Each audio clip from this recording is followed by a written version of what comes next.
ये मूवी एक बाप की दास्तां को बताती है जो अपनी पत्नी को एक्सीडेंट में खोने के बाद कैसे अपनी बेटी के सहारे जीता था, पर उसकी बेटी के साथ एक दिन ऐसा कुछ होता है जिससे वो बाप पूरी तरह से बदल जाता है। तो ज्यादा टाइम वेस्ट ना करते हुए डायरेक्ट मूवी पे आते हैं। तो आप देख रहे हैं इन्फिनिटी मूवी और आज की मूवी है महाराजा। तो मूवी स्टार्ट होती है एक सलून से, जहाँ पे महाराजा, उसका मालिक और एक छोटा लड़का आपस में अंताक्षरी खेल रहे होते हैं कि तभी बारी महाराजा की आती है और उसे का से गाना होता है और महाराजा तो का से कल की छुट्टी मांग लेता है। छुट्टी का नाम सुनते ही मालिक भड़क जाता है और महाराजा को उस दिन सारे ग्राहक अटेंड करने को बोलता है। जिसके बाद एक खिलौने की दुकान को दिखाता है जहाँ पे महाराजा अपनी बेटी के लिए कुछ अच्छा सा खिलौना खरीदता तो है, पर रोड की इस साइड उसकी पत्नी को कुछ खास पसंद नहीं आता, पर किसी तरह एक खिलौना महाराजा को बहुत पसंद आता है और उसका पेमेंट करने ही लगता है कि तभी ना जाने कहां से एक ट्रक जिसका ब्रेक फेल हो चुका था वो सीधा उस घर में घुस जाता है जिसमें महाराजा की पत्नी और उसकी बेटी थी। पत्नी तो ऑन द स्पॉट मारी जाती है पर उसकी बेटी बच जाती है। महाराजा को विश्वास नहीं हो रहा था कि उसके साथ ये सब कैसे हो गया। खैर कुछ सालों के बाद एक स्कूल का सीन दिखाता है जहाँ पे महाराजा की बेटी ज्योति अब 10वीं क्लास में पढ़ती है।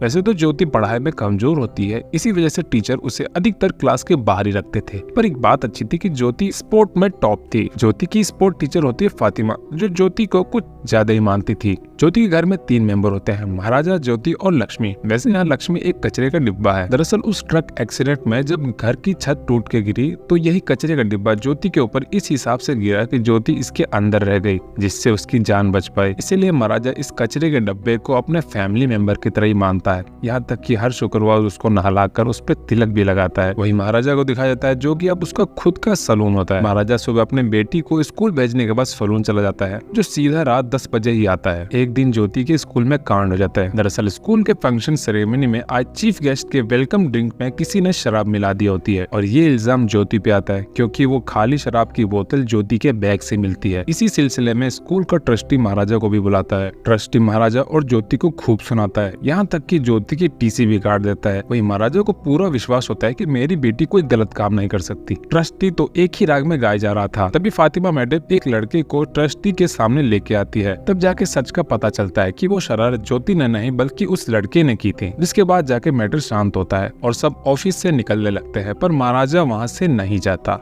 ट्रस्टी से कहता है कि आपने पूरा सच जाने बिना ही मेरी बेटी को डांटा, उसका दिल दुखाया, जो कि अब सच का पता चल गया है और ये साबित हो गया है कि मेरी बेटी ने कोई गलती नहीं की, फिर भी आपने उसे डांटा, इसलिए आपको मेरी बेटी से माफी मांगनी पड़ेगी। ये सुनने के बाद तो उस ट्रस्टी के साथ वहाँ खड़े सभी टीचर के तोते उड़ जाते हैं। गुस्से से लाल ट्रस्टी अपने वॉचमैन से महाराजा को बाहर निकालने का ऑर्डर देता है, पर महाराजा की एक ही गुजारिश होती है कि आप मेरी बेटी से माफी मांग लीजिए, पर ट्रस्टी नहीं मानता। अड़ियल महाराजा भी वही एक पाइप को पकड़ लेता है, जिसके बाद सब मिलकर भी महाराजा को खींच नहीं पा रहे थे। जिसपे ज्योति के उस ट्रस्टी से रिक्वेस्ट के बाद वो ट्रस्टी महाराजा के सामने ज्योति से माफी मांग लेता है। तब जाकर महाराजा को तसल्ली मिलती है। कुछ दिनों के बाद ज्योति स्पोर्ट कैंप के लिए घर से बाहर जाती है, वो भी 1 हफ्ते के लिए, इसलिए महाराजा भी थोड़ा नर्वस होता है।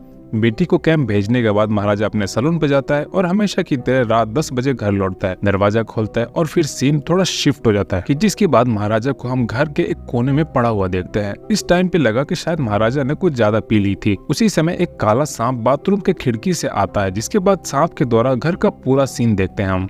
यहाँ पे सब कुछ बिखरा होता है और फिर सांप पूरे घर में टहलता हुआ महाराजा के शरीर के ऊपर से होता हुआ चला जाता है। जाते हुए उस सांप से खिड़की पे रखा गिलास गिरने की वजह से महाराजा की नींद भी खुल जाती है। सीन चेंज होता है और हम एक कार गैरेज को देखते हैं, जहाँ पे घुंघराले बाल वाला कस्टमर आता है, जिसकी गाड़ी की सर्विस के दौरान उसमें रखा उसका लकी चश्मा खो जाता है। बस इसीलिए वो वहाँ के मैनेजर को खूब मारता है, पर मैनेजर साफ मना कर देता है कि उसे उस चश्मे के बारे में नहीं मालूम। तभी वहाँ एक मैकेनिक आता है, जिसके बाद मैनेजर से पता चलता है कि गाड़ी की सर्विस उस मैकेनिक ने की। बस वो घुंघराले बाल वाला कस्टमर उस मैकेनिक को मारने लगता है। फिर मैकेनिक कुछ साइको टाइप लग रहा था, वो कुछ नहीं बताता है, जिसपे वो गुस्सैल कस्टमर 2 दिन की डेडलाइन देके चला जाता है। इसके बाद एक बियर बार का सीन देखते हैं, जहाँ पे वही घुंघराले बाल वाला कस्टमर अपने कुछ दोस्तों के साथ बैठा वही गाड़ी, मैकेनिक और चश्मे की बात कर रहा होता है कि तभी वो मैकेनिक भी आ जाता है और उसी के सामने उसका लकी चश्मा तोड़ देता है। बस जिसके बाद फाइटिंग चालू हो जाती है और वो मैकेनिक सच में साइको निकलता है। अकेला सिंगल पसली सबको पीट पीट के वहाँ से चला जाता है। अब इस बार हम पुलिस स्टेशन को देखते हैं, जहाँ पे एक इंस्पेक्टर एक स्कूटी चोर को पीट रहा होता है। उसी समय महाराजा भी वहाँ आ जाता है और उस इंस्पेक्टर से अपने घर पे हुए चोरी की वारदात के लिए FIR लिखने को बोलता है। जिसके बाद इंस्पेक्टर महाराजा से चोरी के बारे में डिटेल से बताने को बोलता है, जिसपे महाराजा विगतवार बताता है कि रात 10 बजे मैं दुकान से घर आया, घर का दरवाजा खोला, लाइट ऑन की, अपना बैग रखा और फिर ड्रेस चेंज करने लगा कि तभी मुझे कुछ आवाज आई।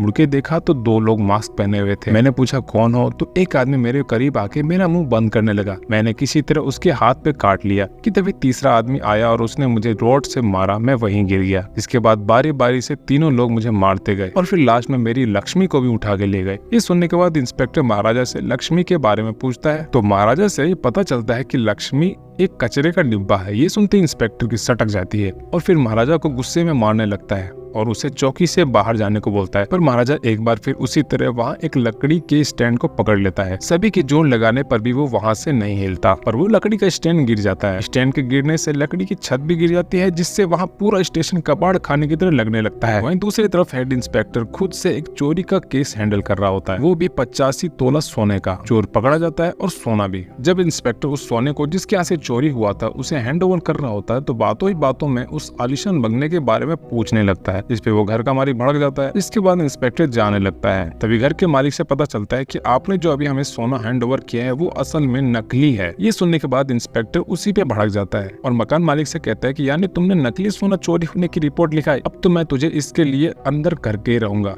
ये सुनने के बाद मकान मालिक केस को रफा दफा करने की बात करता है। जिसके बाद इंस्पेक्टर वहाँ से थाने आ जाता है। यहाँ पता चलता है कि ये इंस्पेक्टर उस चोर की मिलीभगत होती है, असली लेकर डुप्लीकेट चिपका देने की। वैसे इंस्पेक्टर उस चोरी का हिस्सा उस चोर की पत्नी को दे देता है। इंस्पेक्टर थाने आने पर वहाँ के हालत को देखकर हैरान हो जाता है। चारों तरफ धूल। महाराजा अभी भी वहीं बैठा होता है, इतनी मार खाने के बाद भी। जिसके बाद महाराजा उस इंस्पेक्टर को अपने घर में हुई चोरी की वारदात सुनाने लगता है कि 10 बजे मैं दुकान से घर आया, दरवाजा खोला, लाइट ऑन की, वही सेम बात। इतने में वहीं खड़ा सब इंस्पेक्टर से पता चलता है कि ये एक कचरे के डिब्बे की चोरी के लिए इतना बवाल कर रहा है। अब ये सुनकर इंस्पेक्टर का भी पारा गर्म हो जाता है और गुस्से को शांत करने के लिए उसी स्कूटी चोर को मारने लगता है और इस बार सारे हवलदार उठाकर महाराजा को थाने से बाहर फेंक देते हैं। पर जिद्दी महाराजा फिर से आ जाता है और इस बार उस कचरे के डिब्बे को ढूंढने के लिए उस इंस्पेक्टर को 5 लाख की रिश्वत देता है। 5 लाख का नाम सुनकर सभी काम पे लग जाते हैं और सबसे पहले महाराजा के घर जाते हैं। काफी तलाशी के बाद भी उन्हें कुछ खास नहीं मिलता, पर महाराजा के बैंक की पासबुक मिल जाती है जिसमें 15 लाख होता है। ये देखने के बाद इंस्पेक्टर महाराजा से गोल गोल बात करने लगता है। इस पे महाराजा तुरंत 2 लाख रुपए और देने का वादा करता है, टोटल 7 लाख, वो भी एक 350 रुपए के कचरे के डब्बे के लिए। ये बात इंस्पेक्टर के भेजे में घुस नहीं रही थी। मूवी में इसी के साथ एक और स्टोरी साथ में चलती है जिसमें 2 लोग होते हैं, सामी और सबरी। बेसिकली ये लोगों के घर में जाते हैं, वहाँ उनको कैद करते हैं और घर में रखा कीमती सामान उठा लेते हैं और महिला या लड़की होने पर उसके साथ दुष्कर्म करने के बाद उन्हें मार देते हैं। पर इन्हीं का एक दूसरा रूप भी दिखाया जाता है जिनमें सबरी दिन के समय इलेक्ट्रॉनिक की दुकान चलाता है। वहीं सामी की पत्नी उसकी काली सच्चाई नहीं जानती थी। उसके लिए तो उसका पति एक आदर्शवादी इंसान होता है जिसकी एक छोटी बेटी भी होती है जिसके लिए वो कुछ भी कर सकता था। सामी की बेटी की गर्दन के नीचे एक काफी बड़ा घाव होता है जिसे वो खुद से साफ करता है। वहीं पहली स्टोरी में महाराजा को देखते हैं, अब वो परमानेंट वहीं पुलिस चौकी में रहता। वहाँ के हवलदार उसके साथ बहुत बुरा सलूक करते, उसी के पैसों से खाना खाते, चाय पीते और गाड़ी साफ करवाते। इसके अलावा उसे मारते भी थे। पर महाराजा इन सब के बावजूद वहीं रहता बिना कुछ कहे, अब सिर्फ अपने कचरे के डिब्बे के मिलने की आस में, जो कि महाराजा वाला पुराने कचरे का डिब्बा नहीं मिल रहा था। सो इसीलिए इंस्पेक्टर ने सोचा कि क्यों ना ऐसा ही दिखने वाला एक नए कचरे का डिब्बा देखकर जान छुड़ा लें। इसी सिलसिले में सब इंस्पेक्टर एक दुकान में उस डब्बे के बारे में पूछताछ कर रहा होता है कि वहाँ उसे हवलदार नल्ला सिवा दिखता है जो कि आज छुट्टी पे होता है। इसके बाद वो दोनों उस कचरे के डब्बे को ढूंढने लगते हैं। महाराजा थाने में बैठा था कि तभी वहाँ पे वही गैरेज शॉप का मैनेजर आता है अपने एक मैकेनिक धना की गुमशुदगी की रिपोर्ट लिखवाने। धना वही सन की मैकेनिक होता है जिसने उस बालों वाले कस्टमर को पीटा था। महाराजा जैसे ही उस धना की फोटो देखता है, सीन थोड़ा फ्लैशबैक में चला जाता है। जब महाराजा को सांप की वजह से आंख खुलती है तो वो सामने एक गाड़ी के टोल प्लाजा की रसीद देखता है जिसको ट्रैक करते हैं वो उसी बालों वाले कस्टमर से मिलता है और वहाँ पता चलता है कि गाड़ी 3 दिन से सर्विस में गई थी। तब महाराजा जाना ही लगता है कि तभी वहाँ धना आ जाता है और उस कस्टमर को पीट के वहाँ से चला जाता है। तो महाराजा उसका पीछा करने लगता है।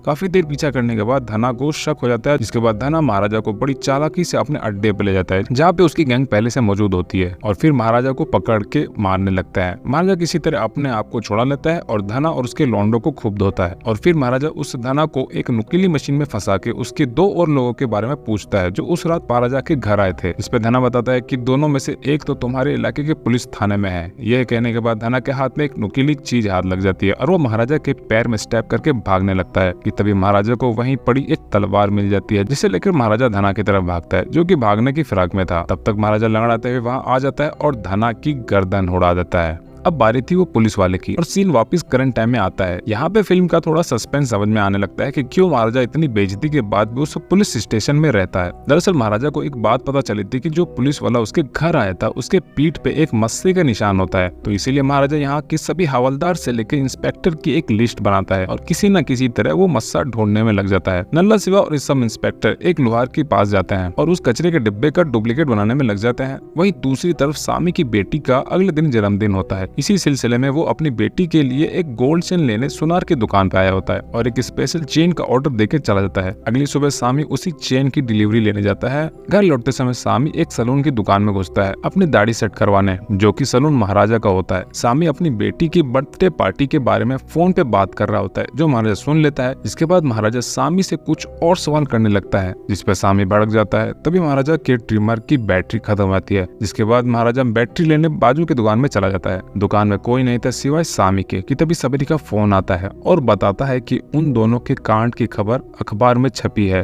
पर सामी सबरी को रिलैक्स होने को बोलता है। उसे भरोसा होता है कि कोई उसे नहीं पकड़ सकता और फोन काट देता है कि पीछे मुड़ने पर महाराजा वहीं खड़ा होता है, जो बैटरी लेके आ चुका था। सामी सोचने लगता है कि कहीं उसने सारी बात सुन तो नहीं ली, और इसी टेंशन में वो अपनी बेटी के बर्थडे के लिए खरीदी गोल्ड चेन वही छूट जाती है। सामी के घर पे खूब धूमधाम से पार्टी की तैयारी चल रही होती है, पर सामी टेंशन में होता है और ये बात वो सबरी को भी बता देता है। इस पे सबरी और सामी महाराजा को मौका मिलते ही खत्म करने का प्लान बनाते हैं कि तभी सामी की वाइफ से पता चलता है कि गोल्ड चेन घर में नहीं है। इस पे सामी को याद आता है कि शायद वो चेन सलून में छोड़ आया है और सबरी के साथ चेन लाने ही लगता है कि तभी सामी देखता है कि महाराजा अपने साथ पुलिस को लेकर आ रहा है, और देखते ही देखते पुलिस सामी और सबरी को पकड़ के ले जाने लगती है कि तभी सबरी अपनी बाइक से बंदूक निकालकर पुलिस पे तान देता है और गलती से गोली चल जाती है, और जिसके जवाब में पुलिस सबरी को गोलियों से भून देती है। ये सब देख रही सामी की वाइफ को यकीन नहीं हो रहा था कि मेरा पति एक मर्डरर है। सामी को पुलिस ले जाने लगती है और जाते वक्त महाराजा को एक बदले के भाव से देखता है, क्योंकि सामी को लगता था कि उसी ने पुलिस को बताया है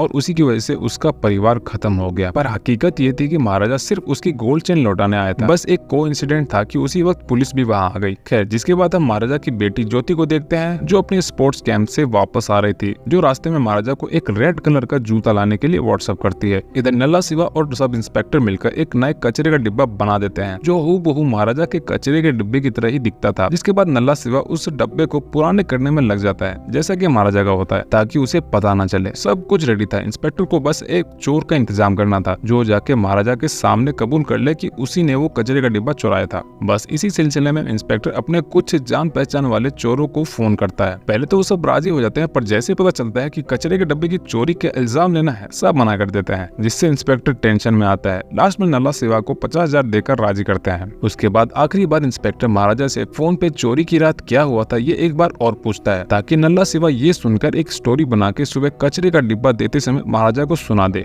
फिर महाराजा सुनाने लगता है और यहाँ पता चलता है कि जिस कचरे के डब्बे के लिए इतना बवाल किया, जिसके लिए महाराजा 12-12 घंटे थाने में बैठा रहता, पुलिस वालों से मार खाता, असल में उसका कोई मतलब ही नहीं था। असल कारण तो कुछ और था। दरअसल जो महाराजा ने स्टोरी सुनाई थी वो उसकी नहीं बल्कि उसकी बेटी की स्टोरी होती है, जिसके मुताबिक रात 10 बजे ज्योति स्पोर्ट्स कैंप से वापस आती है, दरवाजा खोलती है और अपना बैग रखती है, जिसके बाद ड्रेस चेंज करने चले जाती है। और जब वो ड्रेस चेंज कर रही होती है तो हम देखते हैं कि 3 लोग पहले से ही उस घर में मौजूद होते हैं, जिसमें एक वो सन की मैकेनिक धना और दूसरा सामी और तीसरा कोई और नहीं नल्ला सिवा होता है। नल्ला सिवा और धना उसी कमरे में मौजूद होते हैं जब ज्योति ड्रेस चेंज कर रही होती है। धना से किसी चीज के टकराने की वजह से आवाज हो जाती है, जिससे जब तक ज्योति उन दोनों को देखकर चिल्लाती तब तक नल्ला सिवा उसका मुंह बंद कर देता है। बाहर वाले कमरे से आकर सिवा ज्योति को एक रॉड से सर पे मारता है, जिससे वो बेहोश हो जाती है। दरअसल ये तीनों महाराजा को मारने आए थे। इसका कारण कि जिस सीन में महाराजा सामी के घर पुलिस लेके आता है वो 13 साल पहले का होता है। इतने सालों से सामी जेल में था और जैसे ही जेल से छोड़ता है महाराजा को मारने आता है। पर हकीकत में तो महाराजा उसे गोल्ड चेन लौटाने आया था। खैर इधर ज्योति जमीन पे बेहोश पड़ी होती है, जिसे देखने के बाद नल्ला शिवा का मन मचलने लगता है और फिर वो ज्योति के साथ दुष्कर्म करता है। नल्ला शिवा को देख धना भी ज्योति के साथ गलत काम करता है और थोड़ी देर महाराजा का वेट करने के बाद जब महाराजा नहीं आता तब धना गुस्से में ज्योति को मारने जाता है, जिसपे सामी मना कर देते हैं और फिर वो तीनों वहाँ से चले जाते हैं। तो ये थी बैक स्टोरी। अब करंट स्टोरी पे वापस आते हैं। तो अगली सुबह इंस्पेक्टर अपने दो साथी और नल्ला शिवा के साथ कचरे का डिब्बा लेकर महाराजा के घर आता है। वैसे यहाँ आते ही नल्ला शिवा समझ गया था कि ये उसी लड़की का घर है जिसका उसने रेप किया था, पर उसको पुलिस में होने का भरोसा था कि उसे कुछ नहीं हो सकता। और फिर नल्ला शिवा उस रात कचरे के डब्बे की चोरी की कहानी इतनी डिटेल में सुनाता है कि महाराजा को शक होने लगता है कि उन दोनों में से एक तो ये हो सकता है, क्योंकि धना को तो महाराजा ने पहले ही खत्म कर दिया था। तो महाराजा अपना शक दूर करने के लिए उसकी पीठ चेक करता है और वहाँ उसे वो मस्सा मिल जाता है। इसके बाद महाराजा उससे कुछ देर अकेले में बात करता है, पर जिस तरह से नल्ला बात कर रहा था उसे इसका जरा भी दुख नहीं था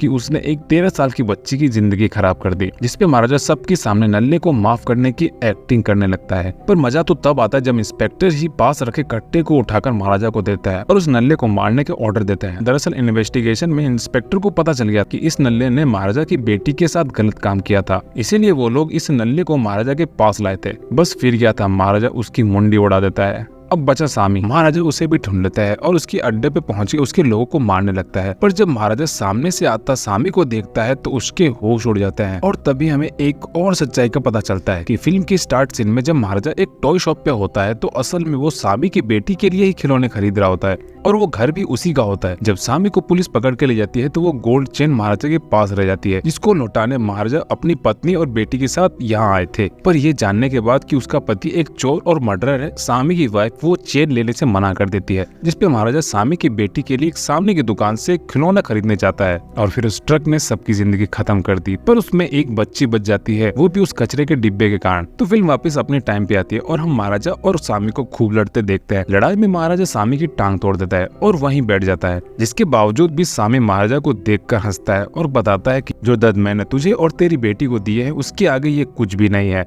कि तभी वहाँ महाराजा की बेटी भी आ जाती है और उससे 2 मिनट बात करती है और ये पूछती है कि मेरे साथ ये करके तुझे क्या मिला, और अपने साथ सोने के जेवर लाए थे वो उसके मुंह पे फेंके जाने लगती है। और मूवी का बेस्ट सीन अब आता है, ये देखकर आपको रोना आ जाएगा। जब सामी जेवर उठाता है तो उसे उसका खरीदा हुआ गोल्ड चेन दिखता है, जिसको उसने अपनी बेटी के लिए उसके जन्मदिन पे खरीदा था। ये देखकर काफी कुछ याद आता है और जैसे ही वो ज्योति के गर्दन के नीचे घाव का निशान देखता है, सामी फूट फूट के रोने लगता है। दरअसल उस दिन ट्रक एक्सीडेंट में महाराजा की पत्नी और उसकी बेटी के अलावा सामी की पत्नी भी मारी गई थी। सिर्फ सामी की बेटी ही बच पाती है, वो भी उस कचरे की डब्बे की वजह से, जिसके बाद महाराजा ने उसे अपनी बेटी की तरह पाला था। इधर सामी अपनी बेटी से बात करने के लिए पागल हुआ जा रहा था, पर महाराजा को भी कहीं न कहीं डर था कि जब ज्योति को पता चलेगा कि मैं उसका बाप नहीं हूँ तो वो उसे कहीं छोड़ न दे, इसीलिए जल्दी से ज्योति को लेकर वहाँ से चला जाता है। और सामी पूरी तरह से ग्लानि से भर जाता है कि उसने अपनी बेटी के साथ ही क्या कर दिया। बस इसी शौक में सामी उस फ्लोर से कूदकर जान दे देता है और मूवी खत्म हो जाती है। तो दोस्तों मूवी कैसे लगी